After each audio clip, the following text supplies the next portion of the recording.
26 décembre 2004. Au large de l'île de Sumatra, un puissant séisme sous-marin déclenche un tsunami dévastateur. En l'absence de réseau de surveillance et d'alerte, il fera des centaines de milliers de victimes dans toute l'Asie du Sud. Peu d'entre nous ont conscience qu'une telle tragédie pourrait se produire plus près de chez nous, comme cela a déjà été le cas.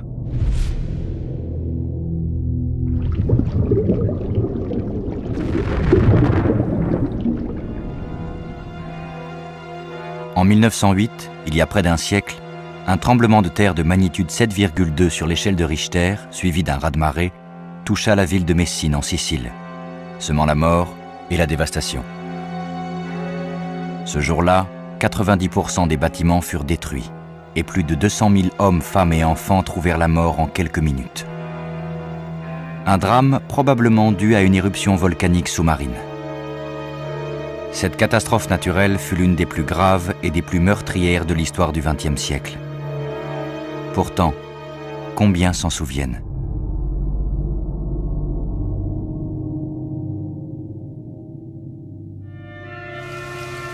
Mais ces toutes dernières années, en Méditerranée, une série d'événements sismiques inhabituels a conduit une poignée de scientifiques à se tourner vers la mer.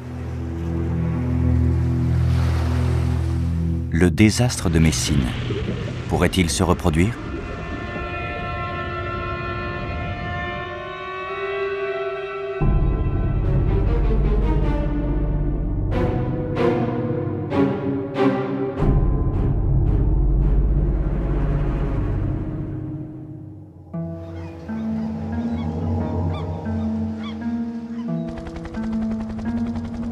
La Sicile, la plus grande île de la Méditerranée, berceau de notre civilisation.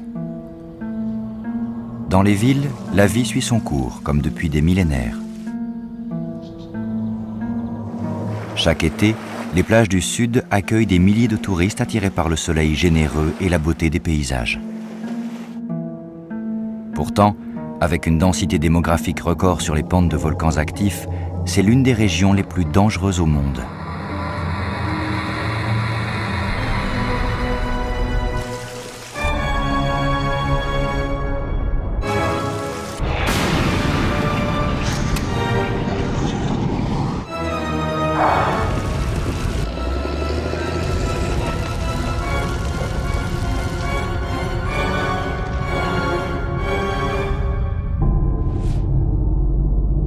Le sud de l'Italie a toujours vécu sous la menace de volcans actifs.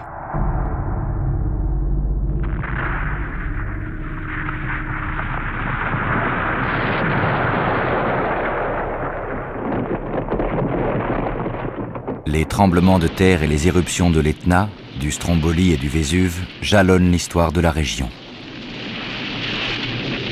Mais si certains de ces événements ont marqué les esprits, bien d'autres ont sombré dans l'oubli.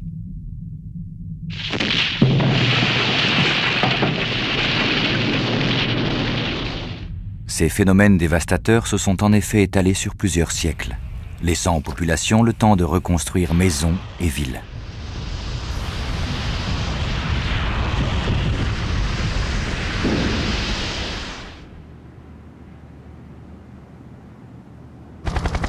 Toutefois, depuis 2001, une série de catastrophes naturelles sans précédent a frappé l'ensemble de cette région.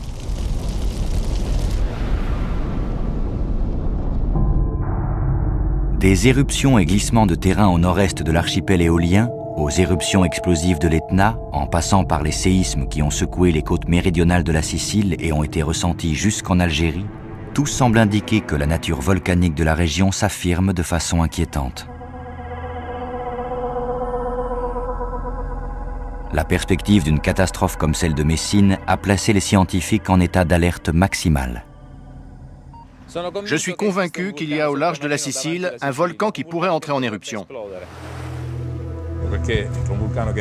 Une éruption volcanique sous-marine crée une pression qui fait se déplacer une masse d'eau énorme.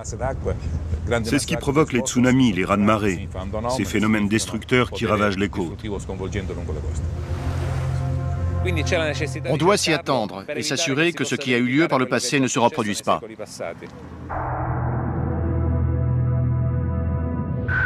c'est avec le Stromboli qu'a débuté cette série d'événements. Actif depuis des millénaires, ce volcan n'a jamais constitué un danger immédiat pour les hommes qui vivaient sur ses flancs.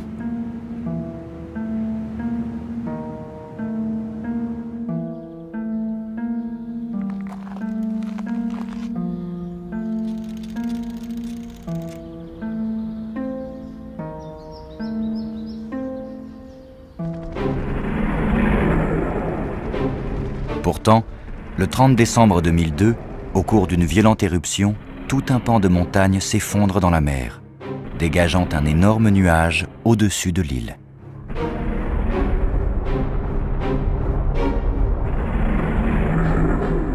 En l'espace de quelques secondes, 20 millions de mètres cubes de roches se déversent dans l'eau, créant une série de vagues de 10 mètres de haut qui, à peine quelques minutes plus tard, s'abattent sur les côtes habitées.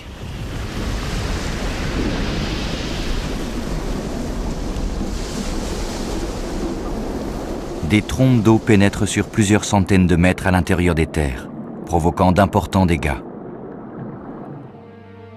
Par chance, ce sinistre survient en période hivernale, et les quelques riverains, alertés par le nuage, ont le temps de prendre la fuite. Mais pour les autorités locales, c'est un avertissement.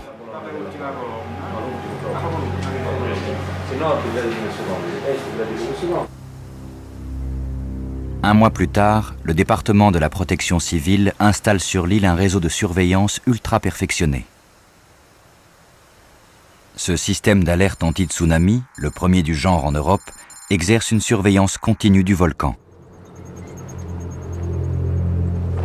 En cas de danger, les habitants alertés par des sirènes devront s'éloigner du littoral en suivant des itinéraires fléchés.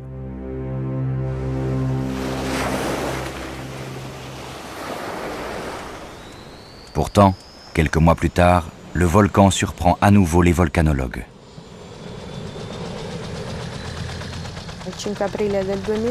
Le 5 avril 2003, on a survolé le volcan comme tous les matins, mais les cratères étaient obstrués.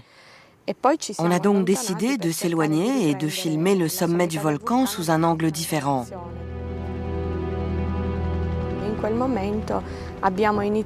Et puis, on a remarqué qu'il y avait un peu de cendres qui sortait du cratère. Et on a compris qu'il y avait un risque. On a demandé au pilote de s'éloigner, mais c'était déjà trop tard.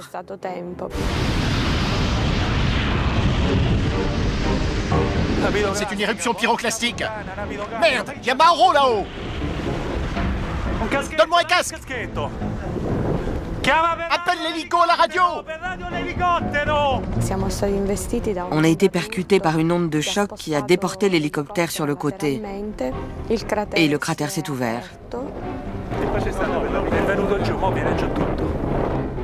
Puis il y a eu une éruption, peut-être la plus violente depuis un siècle.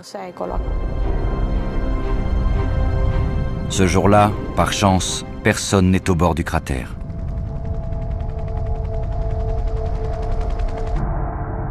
À la même époque, au large de l'île de Panarea, à quelques kilomètres au sud-ouest du Stromboli, une grande quantité de gaz volcanique s'échappe soudain du fond de la mer.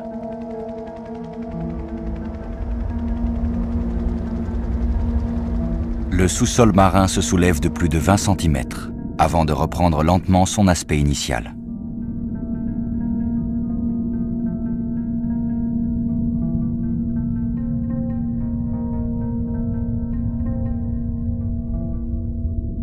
Parmi les scientifiques descendus récolter des échantillons, se trouve Franco Italiano, géochimiste et spécialiste mondial du gaz volcanique. Il y a une relation très étroite entre l'origine du gaz qui a émergé à Panarea et à Stromboli. Disons qu'il s'agit d'une sorte d'effet en cascade. Si on prend un peu de recul pour observer ces phénomènes sur une grande échelle, on voit qu'il ne s'agit pas d'événements isolés. Chaque microplaque tectonique qui bouge a forcément des effets sur les voisines. Il nous reste encore à comprendre les lois qui régissent cette interaction, mais elles existent.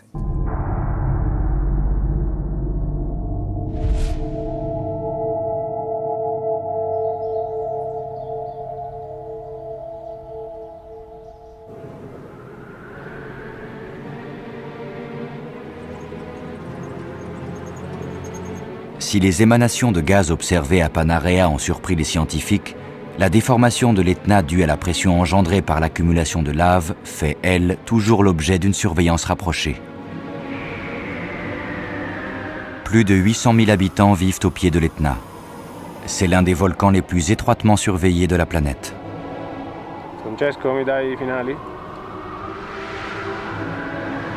Chaque centimètre carré de terrain est sous contrôle. Le moindre souffle du volcan est enregistré, puis analysé. L'interprétation de ces signaux permet aux scientifiques de déterminer l'emplacement des futures fractures, et donc de prévoir les éruptions.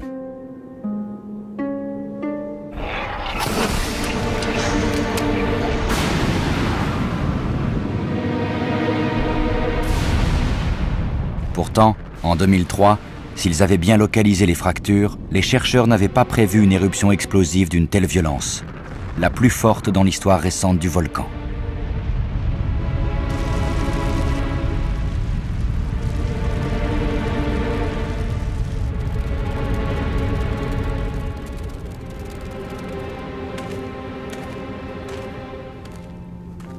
Gianni Lanzafame, éminent volcanologue italien, a consacré sa vie à l'étude de cette région du globe.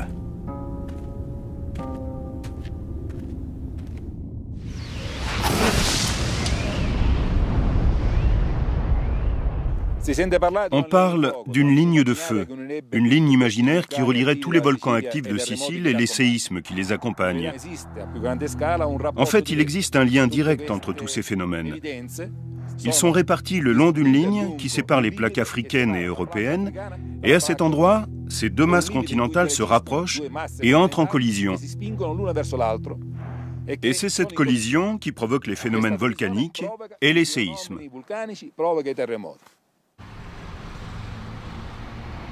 Le chercheur a travaillé presque toute sa vie à l'INGV, l'Institut national de géophysique et de volcanologie situé dans le centre-ville de Catane, au pied de l'Etna.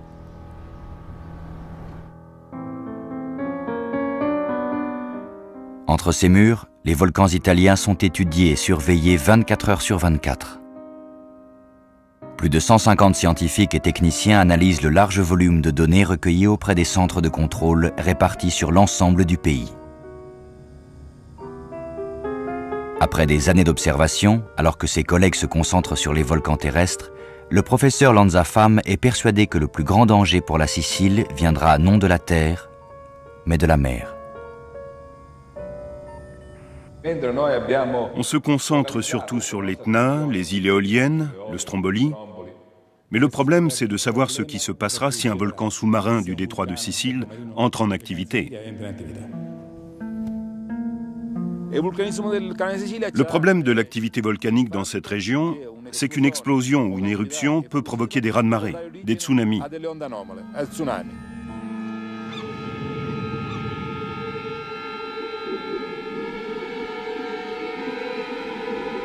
Lors d'une éruption volcanique sous-marine, le déplacement d'eau peut entraîner la formation d'un ou plusieurs raz-de-marée, se propageant en cercle concentrique.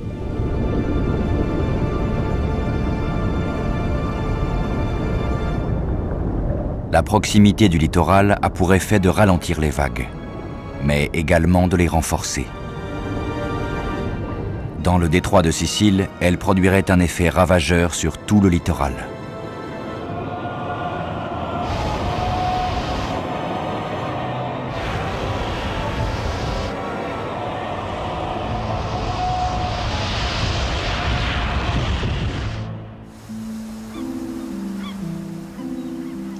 Le travail du professeur Lanzafame n'a trouvé que peu d'écho auprès de ses collègues.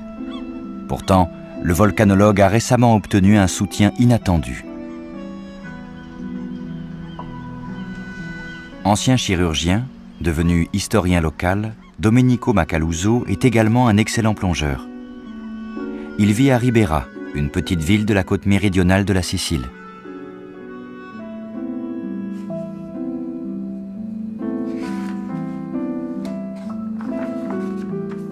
Pendant des années, il a rassemblé des documents anciens sur l'histoire de son île. Ses recherches l'ont conduit à une série de découvertes qui confirment l'existence d'une longue activité sismique dans le détroit de Sicile.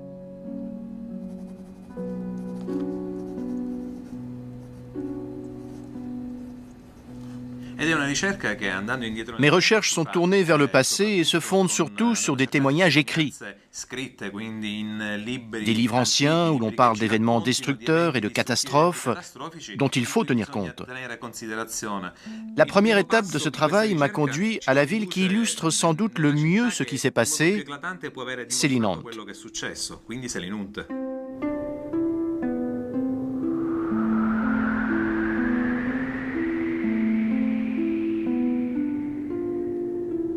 Située sur la côte sud-ouest de la Sicile, Selinunte figurait parmi les cités les plus influentes de l'Antiquité. À son apogée, elle comptait plus de 65 000 habitants.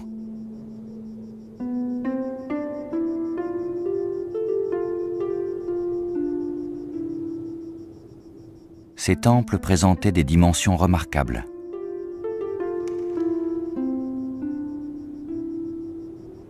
On a longtemps cru que la ville avait été rasée par Pyrrhus et son armée d'éléphants.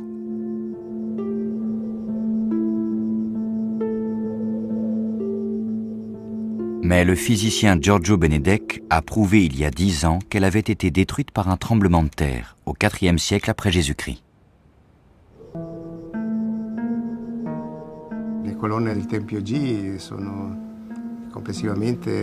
Les colonnes du temple G pesaient chacune 700 à 800 tonnes. Il est impossible d'imaginer qu'un millier d'éléphants harnachés à des cordes ait pu faire s'écrouler un tel temple.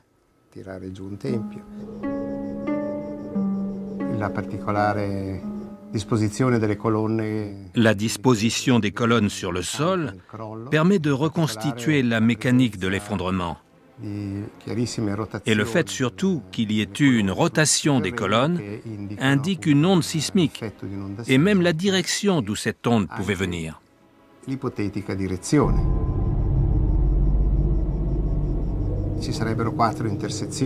Il y a 4 intersections possibles, mais l'une surtout semble intéressante, car elle serait dans le détroit de Sicile, non loin de la côte, presque à mi-chemin entre Selinunte et Agrigente. Pourtant, Domenico Macaluso est persuadé qu'un séisme n'est pas seul responsable de la destruction de la ville. Beaucoup d'autres villes de la côte sud-ouest de la Sicile ont disparu. Outre Selinunte, il y a eu Alavam, une ville dotée d'un port. Il y a eu Eraclea Minoa, un autre très grand port. Sans parler de Chacca, la première implantation datant de l'époque romaine, qui a été abandonnée à la hâte alors qu'elle était très bien située, près de la mer, avec des sources naturelles. Et Chacca a été reconstruite sur une colline, là où il n'y avait aucune source. Qu'est-ce qui a bien pu inciter les habitants à abandonner leur ville et à la rebâtir dans une zone plus difficile d'accès, alors qu'il n'y avait pas vraiment de risque d'agression de la part d'ennemis éventuels?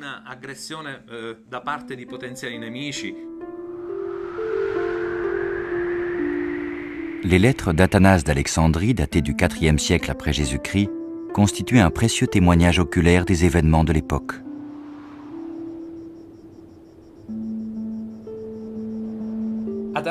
Athanase d'Alexandrie décrit la façon dont la mer s'est retirée entièrement, découvrant les bancs de sable et les rochers affleurants. Alors les habitants des zones côtières, intrigués par ce phénomène bizarre, sont accourus pour ramasser les poissons. Mais lorsque la mer est revenue, elle a submergé la ville, faisant un nombre incalculable de morts.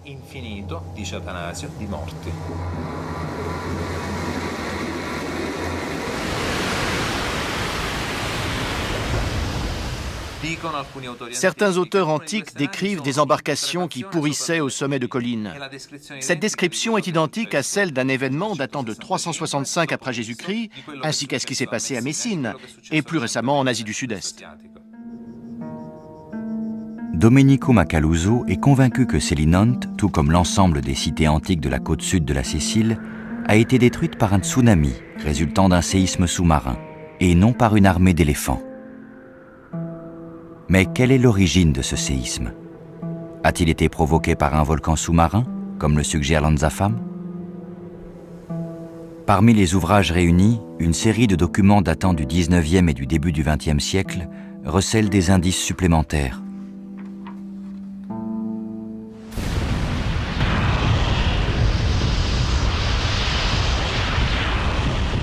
En 1831, au large des côtes de Chaka, une série d'explosions déchire la surface de l'eau. L'éruption d'un volcan sous-marin va donner naissance à une nouvelle terre. Les crêtes sombres d'une petite île émergent de la mer et ne cessent de grandir. En quelques mois, l'îlot atteint 4800 mètres de circonférence et 63 mètres de haut, soit la hauteur d'un bâtiment de 20 étages.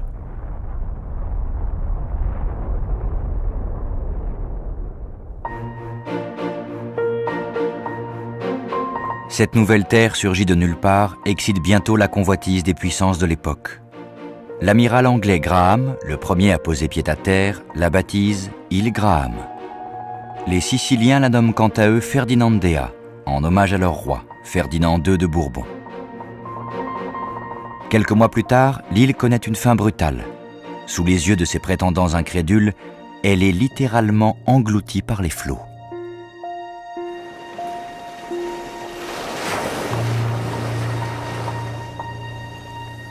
Ayant disparu sous la mer, Ferdinandea s'efface peu à peu de la mémoire des hommes.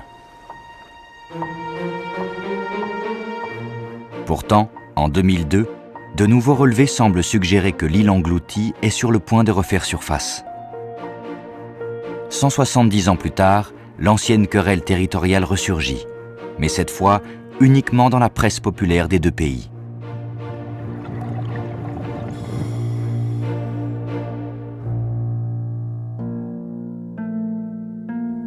Prêtre scientifique du XIXe siècle, Giuseppe Mercalli fut témoin des éruptions du Stromboli et du Vulcano.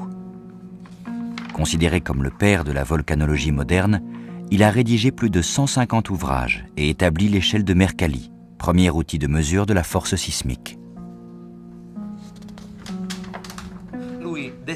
Il décrit avec précision une éruption dans le détroit de Sicile et rapporte les témoignages de plusieurs commandants de navires qui ont failli sombrer à cause de cette éruption sous-marine.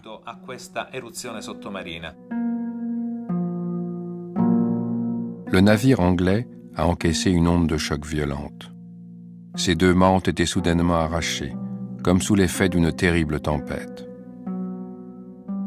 À cause des émanations, l'air était tellement saturé de soufre que l'équipage peinait à respirer.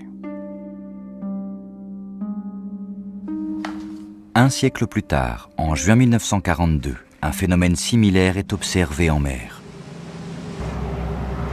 La flotte italienne fait face aux Anglais dans le détroit de Sicile. Lorsque l'amiral de Zara signale la présence d'une colonne de fumée s'élevant depuis la mer sur une hauteur de 1000 mètres. Pourtant, ce jour-là, aucun bateau n'a été touché ni coulé, dans aucun des camps.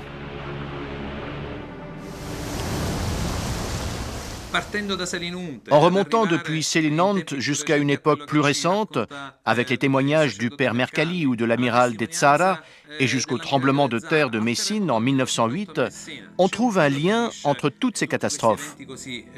Et il ne faut pas oublier que tout ceci se déroule juste à côté d'une zone très peuplée, à savoir la côte sud-ouest de la Sicile.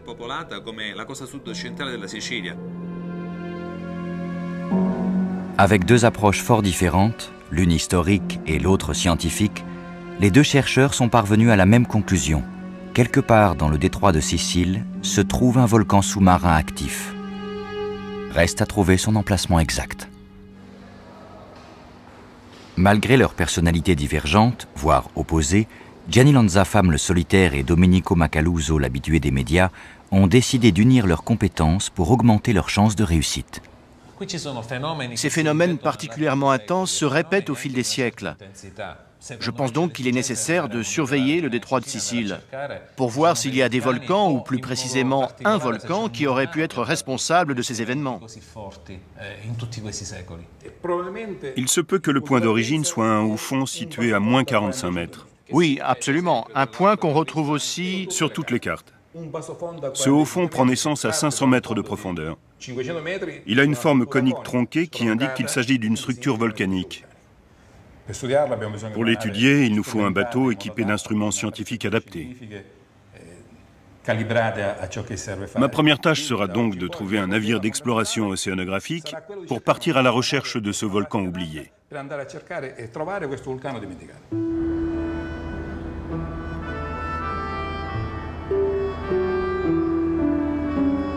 Tandis que le professeur Lanzafame part en quête d'un bateau, Domenico Macaluso tente de recueillir sur le terrain des témoignages plus récents. Ses recherches le mènent dans l'un des principaux ports du détroit de Sicile, Chacca, où des pêcheurs ont été témoins d'un étrange événement au milieu des années 60.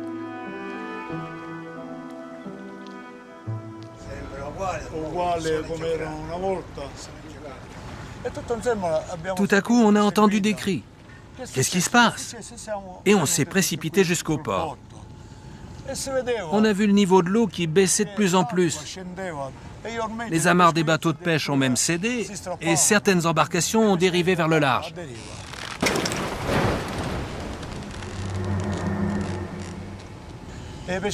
Puis tous les bateaux se sont couchés sur le sable. On aurait dit un cimetière.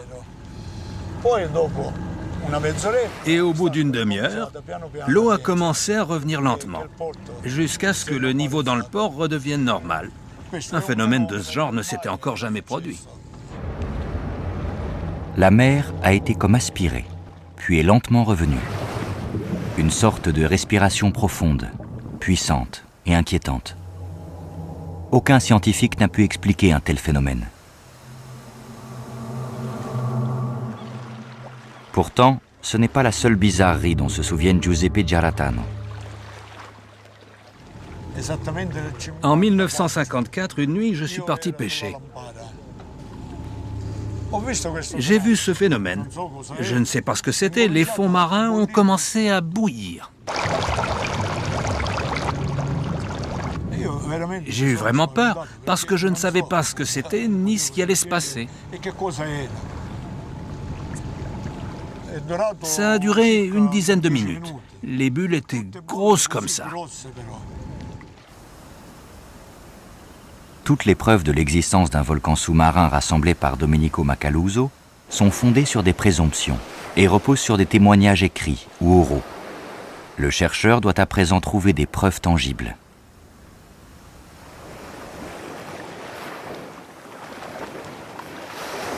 Mais la mer lui fournit une piste qui va s'avérer décisive. Un séisme de magnitude 3,5 sur l'échelle de Richter s'était produit dans le détroit de Sicile en mars 2003. 2 jours plus tard, Domenico Macaluso se rendait sur la plage près de Chacca. J'ai tout de suite remarqué quelque chose d'étrange. Là où les vagues arrivaient sur le sable, elles déposaient des roches très particulières. Certaines flottaient. C'était de la ponce. Ce n'était pas difficile de faire le lien entre ces roches et l'événement sismique, puisque c'était 2 jours après le tremblement de terre. La ponce est une roche volcanique pleine de bulles et donc très légère. Si légère qu'elle flotte.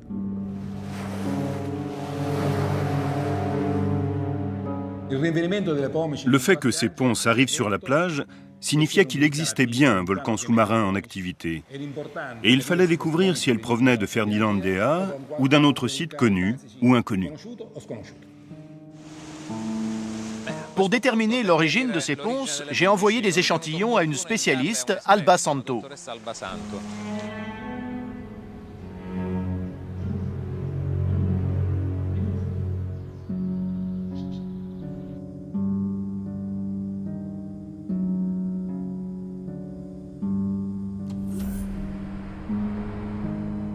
La géologue et pétrographe Alba Santo analyse la structure des échantillons de pierre ponce au moyen d'un accélérateur de particules.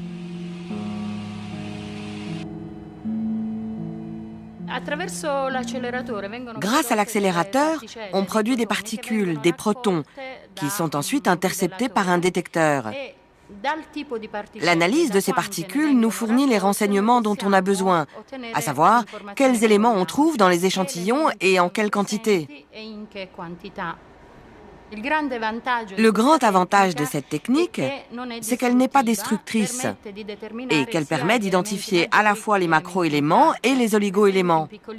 On ne découvre que des quantités infimes d'oligoéléments dans les échantillons, mais elles sont très révélatrices. Ces pierres sont récentes et leur composition diffère beaucoup de celle des échantillons rapportés précédemment de l'île de Ferdinandea. Mais ce n'est pas tout. Elles semblent différentes de tous les échantillons que nous possédons en provenance du détroit de Sicile. Apprendre que ces ponces ne venaient pas d'un volcan connu, Pantelleria, Ferdinandea ou Linosa, c'était la preuve. Il n'y avait plus de doute. Il existait bien un volcan inconnu dans le détroit.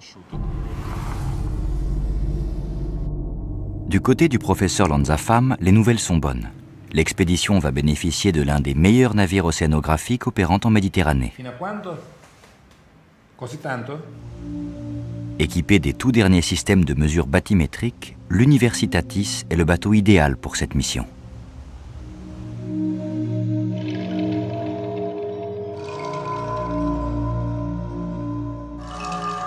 Monté sur la quille du navire, le sondeur multifaisceau est un instrument extrêmement sophistiqué. Il permet de définir la morphologie des fonds marins en envoyant vers le fond un signal sonore et en mesurant le temps qu'il met à revenir. Plus le temps est long, plus la profondeur est importante. Sur l'écran, les profondeurs sont représentées par différentes couleurs.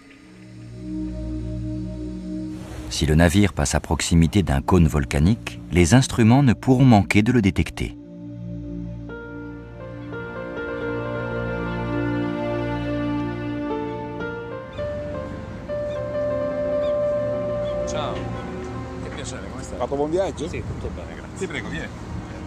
Mais voilà, l'expédition est coûteuse. En effet, le navire mobilise pas moins de 12 marins, ainsi qu'un groupe de 17 techniciens et chercheurs. La campagne ne pourra donc pas excéder 10 jours.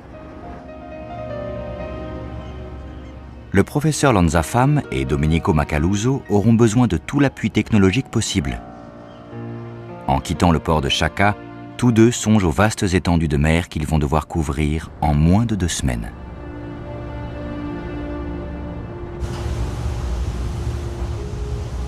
La zone de recherche s'étend au large du littoral de Chacca. L'expédition se dirigera vers le point -45, après un détour au-dessus de l'île éphémère de Ferdinandea.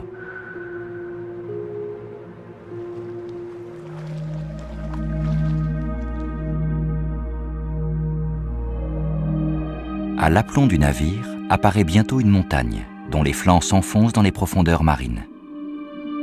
Dressée au beau milieu du détroit de Sicile, cette île sous-marine est une vision fascinante.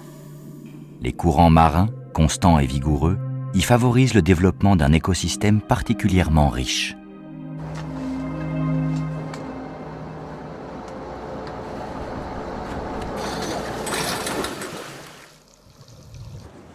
Le professeur Lanzafame veut vérifier si les mesures de profondeur du sommet de la montagne effectuées jusqu'à présent concordent.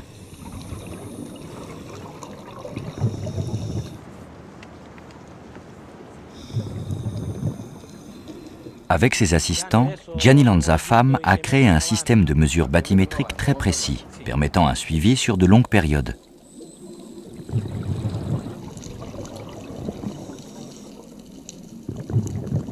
Domenico Macaluso fixe la jauge de profondeur qui restera en place pendant plusieurs années et enregistrera les éventuels mouvements de l'île. Toute évolution sera le signe indubitable d'une forte activité volcanique.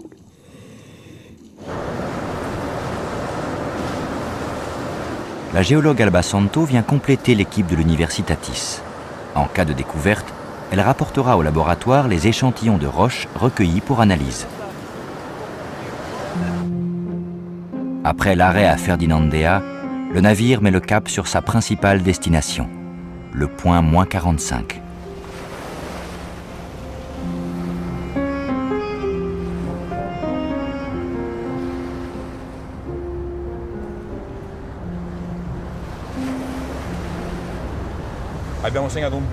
On a repéré un point sur ce fond marin très régulier qui est à environ 400 mètres de profondeur. Un haut fond censé culminer à -45 mètres. On va voir s'il est vraiment là.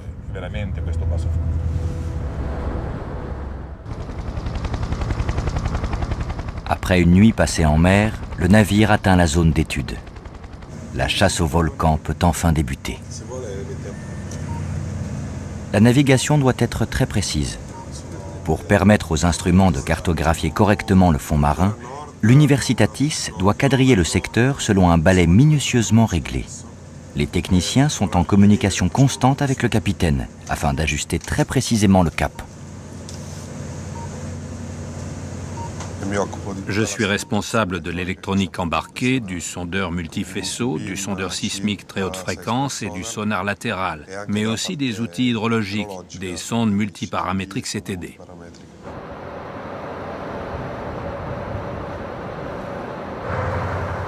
Le travail se poursuit tout au long de la nuit.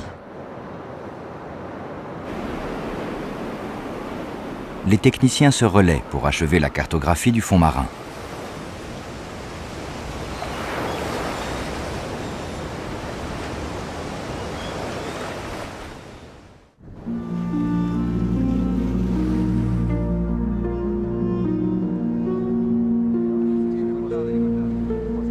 Le lendemain matin, un banc de dauphins vient saluer les scientifiques.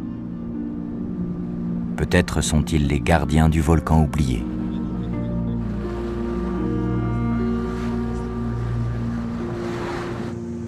Le sol s'est déplacé un peu vers l'ouest, ça pourrait être ça. Il s'est déplacé de 100 mètres. Il faut voir lequel c'est, probablement celui-là. L'heure est venue de mettre à l'eau le plus sophistiqué de tous les instruments du navire. Le sonar à balayage latéral fournit une image des fonds marins. Cette image est si précise qu'elle montre même les ondulations du sable au fond de la mer, quelques centaines de mètres plus bas.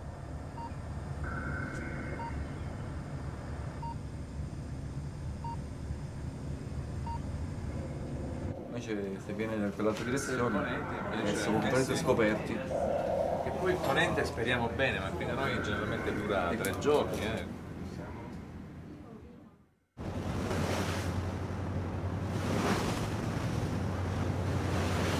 Au bout de 3 jours, l'Universitatis a quadrillé un secteur de près de 100 km².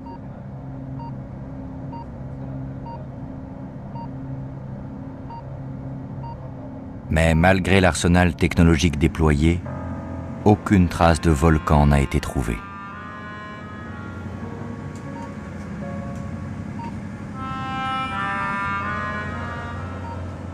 On a dépassé le point. On est à 350-370 mètres de profondeur. Aucune trace de notre point à moins 45. Aucune. La déception se lit sur les visages. Mais le fait est là. Le point moins 45, figurant depuis des siècles sur l'ensemble des cartes nautiques internationales, n'existe pas. Gianni Lanzafame et Domenico Macaluso doivent s'avouer vaincus. Je n'arrive pas à admettre que plusieurs cartes nautiques, anglaises, italiennes et autres, montrent un haut fond qui n'existe pas.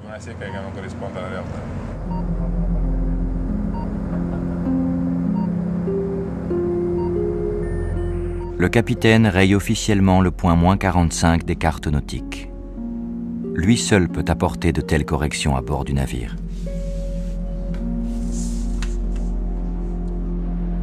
L'expédition a permis de corriger une erreur historique, mais l'équipe reste frustrée de n'avoir pu localiser le volcan immergé. On n'a pas trouvé le point à moins 45, mais ça ne veut pas dire qu'il n'existe pas. On ne peut pas refaire l'histoire. On devrait déplacer notre zone de recherche vers l'ouest, vers un haut fond appelé le banc du Terrible. Le banc du Terrible est une zone de haut fond située plus à l'ouest, en direction de Ferdinandea. Transmis à travers des générations de pêcheurs et de marins, ce nom a été porté sur les cartes sans que personne ne puisse se souvenir de son origine. Les chercheurs font un véritable pari. Ils refusent d'abandonner la partie.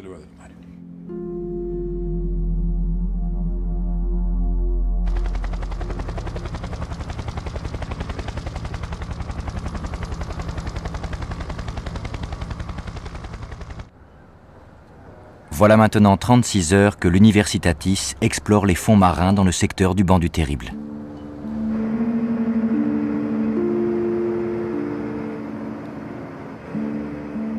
tous les moyens technologiques du bord ont été mis en œuvre. Pourtant, les écrans restent désespérément silencieux.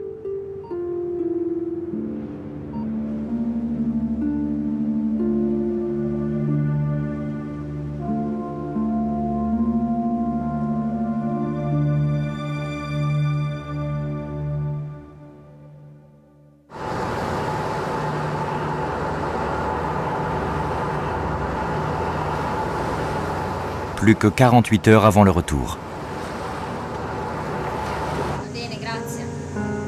À bord du navire, la tension est palpable.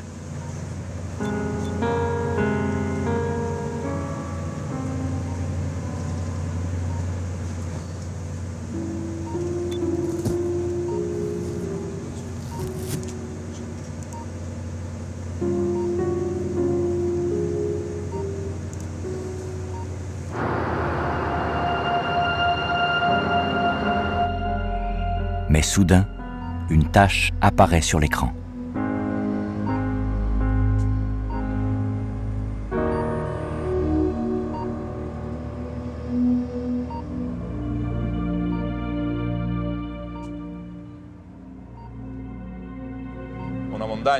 Une montagne qui part d'un fond à 400 ou 500 mètres et culmine à moins 60, moins 70 mètres. Son sommet est assez étrange, car à moins 50, moins 60 mètres, il a une forme tronquée. À l'évidence, je vous décris un gros cratère. En réalité, il pourrait s'agir d'un grand volcan qui ferait une trentaine de kilomètres d'est en ouest et environ 35 du nord au sud.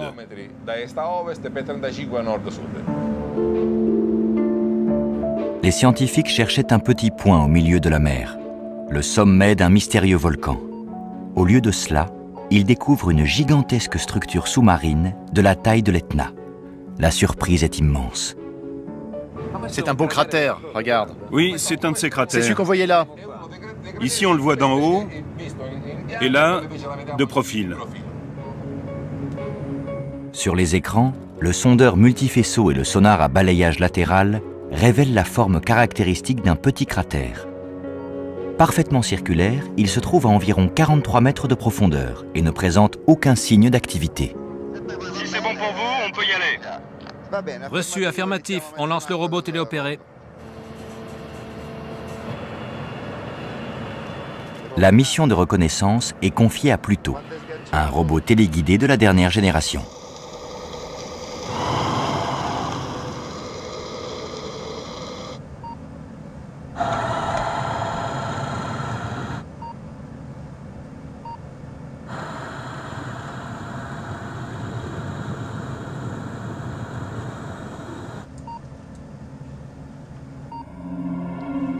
Il demande du câble? Très bien. Donne-lui du mou. On est au fond. Ça doit être le centre du volcan, là où se trouve toute la sédimentation. Ça, c'est de la roche. Ce sont des concrétions? Oui. Et là, c'est le sommet. Là, on passe du centre du cratère au bord extérieur. À l'extérieur, la pente du petit volcan descend de façon très régulière. Maintenant, on regarde vers le bas. Du haut, on regarde la pente extérieure. Oui, la pente extérieure. L'inclinaison est de 22 degrés.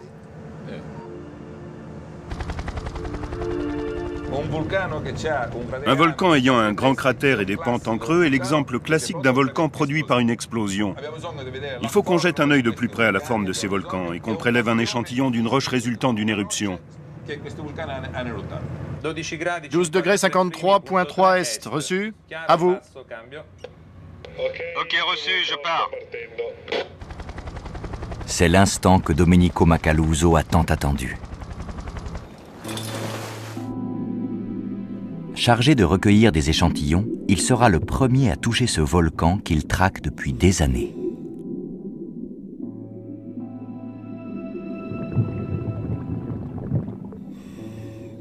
Les courants sont forts. L'historien et son assistant se servent de la chaîne de l'encre comme d'une ligne de vie. Enfin, Ils atteignent le centre du cratère.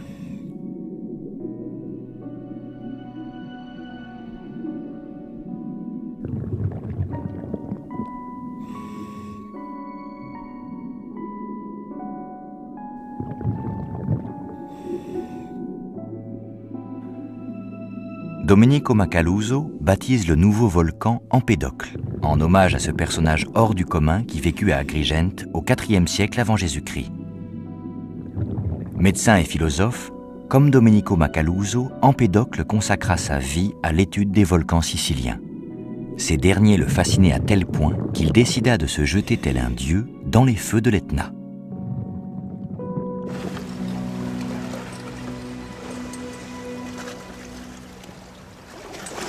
C'est du basalte. Les échantillons de roches vont permettre de reconstituer l'histoire du grand volcan sous-marin et peut-être de dévoiler l'origine des pierres ponces retrouvées sur la plage de Chacca. Elles pourraient également contribuer à prévoir l'évolution future du volcan. On a la pièce manquante du puzzle.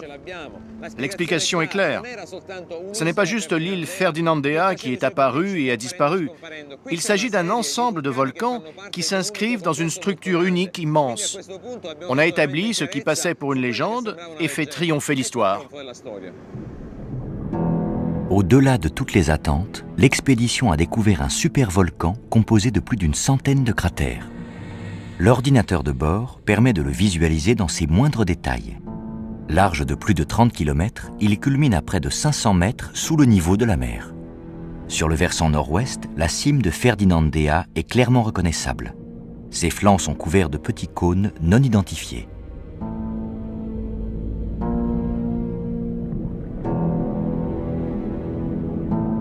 Sur le versant opposé, se dresse le petit cratère où Domenico Macaluso a déposé la plaque gravée au nom d'Empédocle. Du simple fait de son étendue, le supervolcan nécessitera bien d'autres expéditions avant qu'on ne soit en mesure de le représenter dans son intégralité.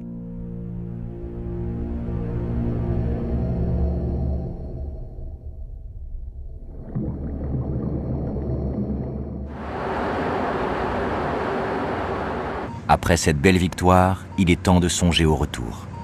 Mais soudain, les instruments enregistrent un nouveau phénomène inattendu. C'est très intéressant. On est à quelle profondeur? Entre 105 et 65 mètres. Cette colonne est faite de bulles qui montent à la surface. C'est une fumerole. Celle-ci doit être particulièrement saturée de gaz pour être aussi visible jusqu'en surface. J'en ai déjà repéré 3 autres alignés sur le même axe. Ça nous dit deux choses importantes. 1, le volcan a encore assez d'énergie à dépenser. Et 2, il y a encore des failles actives. Il peut entrer en éruption et les failles peuvent produire des séismes. Cette découverte est d'une telle importance que l'équipe décide d'effectuer une dernière plongée.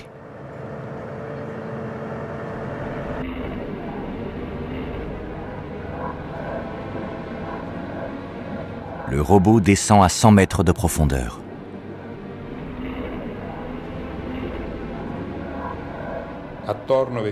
On voit tout autour des petits cratères. Ils correspondent à des fumerolles aujourd'hui éteintes qui ont fait remonter et disperser les granules de lave les plus fines. Ces granules noires qu'on voit ici trahissent une activité très récente. Il s'agit d'un champ de fumerolles en activité. Il y a donc en dessous une chambre magmatique capable de dégager du gaz avec une énergie énorme.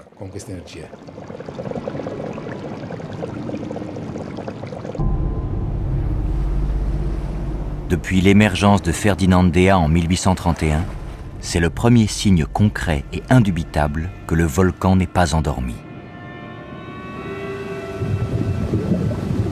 À tout moment, Empédocle peut à nouveau entrer en éruption.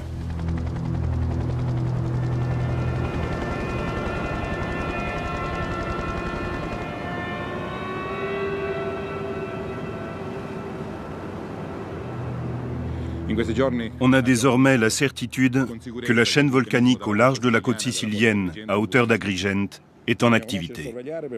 Nous devons améliorer notre capacité à prévoir le risque. Il faut mettre sur pied un plan de protection des populations en cas d'éruption pour garantir la tranquillité des centaines de milliers de personnes qui vivent ici.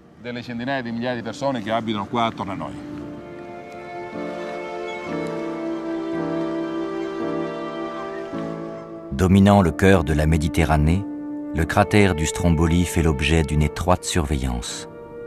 Les manifestations de 2002 ont sonné comme un avertissement. Mais bien d'autres monts inconnus menacent toujours la région depuis les profondeurs de la mer, comme le supervolcan Empédocle. Tôt ou tard, l'un ou l'autre de ces centaines de cratères illuminera la nuit et fera bouillonner les eaux du détroit de Sicile.